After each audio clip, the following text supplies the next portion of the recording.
Welcome back to the United Kingdom. I'm Sean Prevel, and in this edition of the MediaPlex British Beat, I decided to take you all to the Chatham Historic Dockyard, where ships were built, repaired, and manned in battles as far back as the Spanish Armada, the Falklands Crisis, and the World Wars. So I'm going to take you to see all the different sites there are to see, including the smithery, the ropery, and the historic warships. So let's go. The Chatham Dockyard supported the Royal Navy for more than 400 years, first opening in 1547. The first ship was launched from the dockyard in 1579, and this continued all the way until 1968. Afterwards, its primary purpose became a repair facility until its closure in 1984. The Chatham Dockyard Charitable Trust eventually took over in April 1984 to preserve the site and educate the public, with several museums featuring various artifacts from the site's history. The dockyard currently sees an average of 170,000 visitors a year. One of the big features of the dockyard is the ropery, where rope has been made on site since 1618.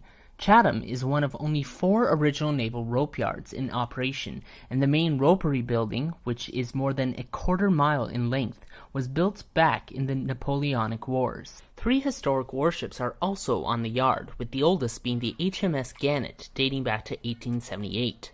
In addition to the Gannet, the Second World War destroyer, the HMS Cavalier, and the Cold War submarine, the HM Ocelot, are also on display and open for tours.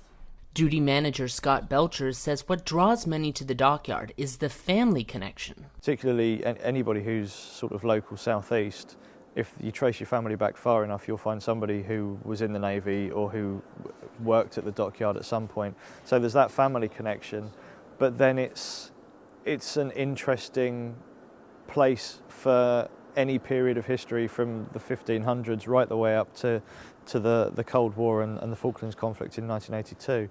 There's just a lot of boxes ticked by different parts of the site and its history. This year is also the 250th anniversary of the launching of the HMS Victory, the oldest commissioned warship in the world. Pieces including the Victory's figurehead and a decorative sword are on loan, as is the Nelson bullet, which hit Vice Admiral Nelson on the ship's deck during the Battle of Trafalgar. Belcher says the dockyard is always bringing in new exhibits to bring in people from all over, including those who might not usually visit. It doesn't appeal to some people. I think it appeals more when they get here and they realise the scope of what we've got.